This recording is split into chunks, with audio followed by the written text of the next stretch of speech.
Hello and welcome. My name is Vincent and we're here at Connect2Source for a very special gathering known as Universal Frequencies. And I am very blessed to be here with the organizer of the event, Miss Lili, also known as Flower Power, also known as Forest Fairy.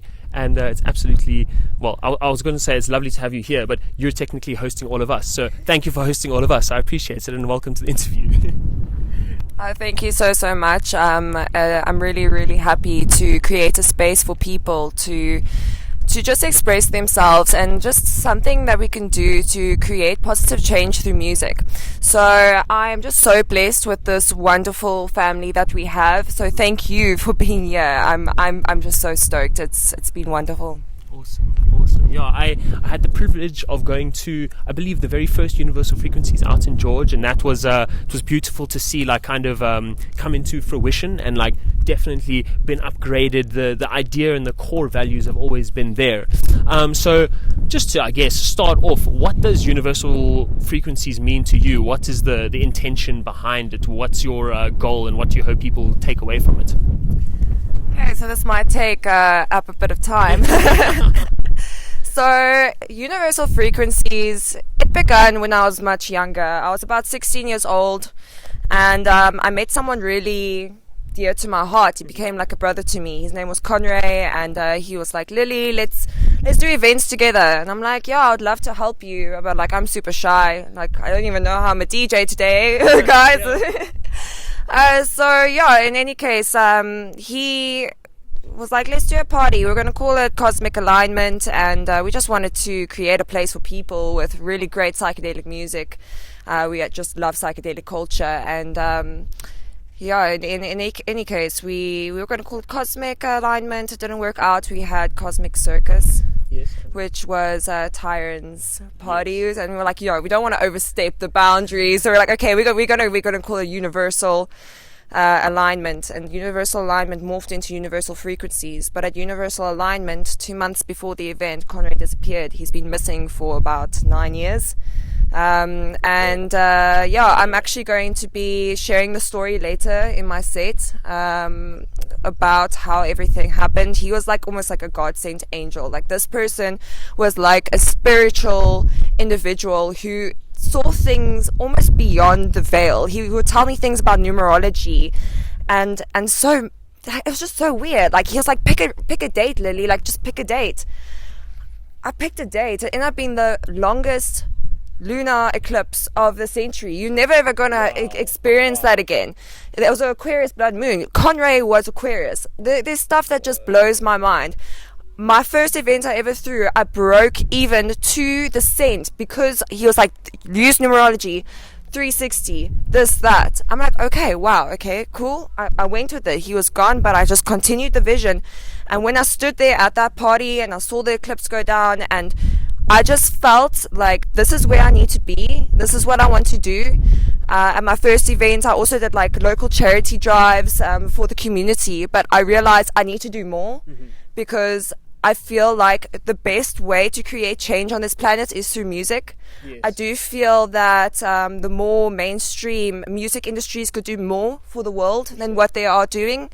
And I would like to eventually grow this to a point to through Global Reboot, MPO I'm working with, and just really create change. And yeah, it's just always been something I'm super passionate about, and yeah, it's just creating change through music. And this is Universal Frequencies, creating a platform for people to come together, share experiences. All I know is that the people I've met in the scene have been family. Yeah. I'm just so beyond grateful for everyone, and if it wasn't for everyone, I wouldn't be able to do this. Yes. So I'm just so grateful. My heart is so full. Awesome. And there is something that's special about not only coming together as a family, but then also coming together as that family and using the resources that we have to make a difference. So it's really special that, you're involving NPOs and helping out charities with the event, so it's like partying for a cause. So that's really, really awesome.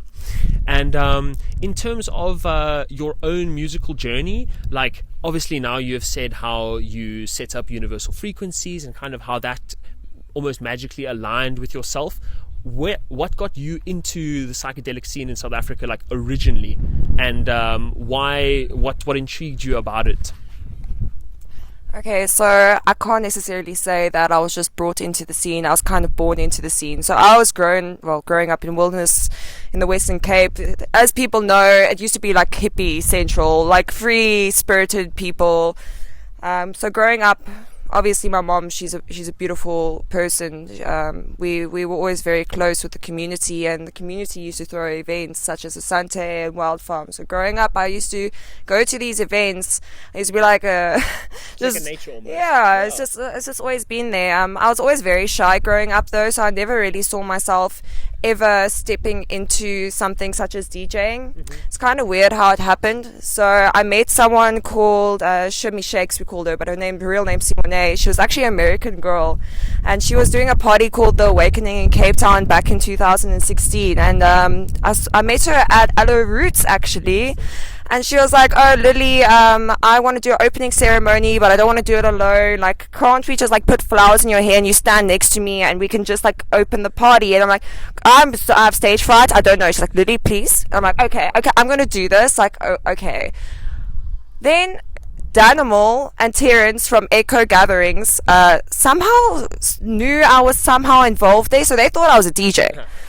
And they were like, "Lily, oh, are you going to do this?" Like, I'm like, I don't know if I can do this. I got a flyer with my face on. I'm just going to flip and face my fear, you know. Yes.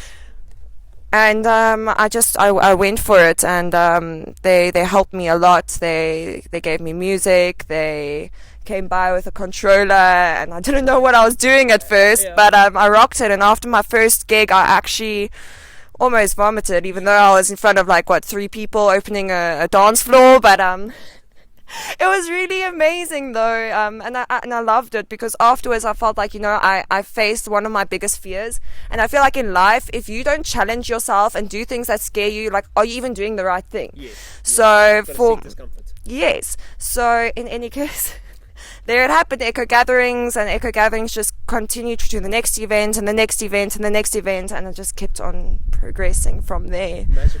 Magical. It's very evident from speaking here that you're very passionate about it, and that the cause and that the intention is all like properly aligned, which is nice, because, you know, a lot of festivals, a lot of events, especially in this modern era, has become very monetary and very, I don't know, the focuses are slightly different. So it's very refreshing. And personally, being on the dance floor last night, it felt like a very intimate family vibe, you know, similar as we've been saying, this family energy. So particularly, just to touch on the music that you've prepared, I heard last night's set. Lovely tunes. What was like the plan for prepping these tunes? Was it just like dancey vibes, you know, a journey? What was your plan with it? So I've actually just been thinking about the other artists, and me as a DJ, I'm very versatile. So I literally just want to do what's right for the flow and the music at the time. And so I felt, you know, to bridge the gap between Pam and Kilo last night, and you know, bringing it up to the more psychedelic, dark side, foresty vibes for Kilo. I think it worked out really well. And later today, we obviously got Flower Power, and that's more full on, which I think is going to be really great, especially bridging to Nicholas. Yeah. Our music style is very similar, so I think I'm really going to enjoy this one. I love full on. I really love uplifting music, like music that has good intention to it. I think it's like really important to set something positive and send it out. It changes the vibe of the way people are dancing and the dance floor. You know, when there's positive energy, it's melodic, people are excited, there's lots of movements on the dance floor, you know, it makes a big difference. And then I also wanted to ask, what about Connect2Source brought you in? You know, was it just like, oh, we finally found a venue, or did something call out to you about it? Why are we here today? Okay, so this is also going to sound whack, okay? So I've been looking for a venue for years, and it's always been a thing of, okay, cool, sound issues with people nearby, always finding the right place for people to have an environment where things are going to run smoothly, where other people aren't going to be disturbed. Because obviously in George it was quite hard to find a venue there. I can imagine. With the local farmers saying, hey, their cows are going mad, like they don't know what to do. So Connect2Source, I was booked here for Hayes Festival last year. I actually had a dream about like a little venue with A-frames, and I actually found a similar venue which was I think closer to Cape Town, but it was too small. And then the next thing I'm here and I see these A-frames, I'm like, I've actually literally had a dream about this. So the guy who was running Hayes, he came to me, he's like, Lily, you know, I know that Connect2Source has a health hazard at the moment and you are looking for a venue. Like, we would love to host you guys. We'd love to have you guys here. And I was just so honored. I was like, this place is spectacular. It's beautiful. It's like super artistic. It's literally the best place for music. And the people here are just wonderful. I love them so much. They've literally become my family. Oh, that's so special. That's so special. And is the plan to continue having them here in future if, you know, yeah? Awesome. It's always nice where there's somewhat of a home base for a while, but yeah, absolutely lovely venue. So with regards to Universal, so we've actually got a very big farm near where Russell's Valley used to take place, and it's about an hour out from where the Russell's Valley venue is, and it's a family farm. It's about 1,000 hectares of land.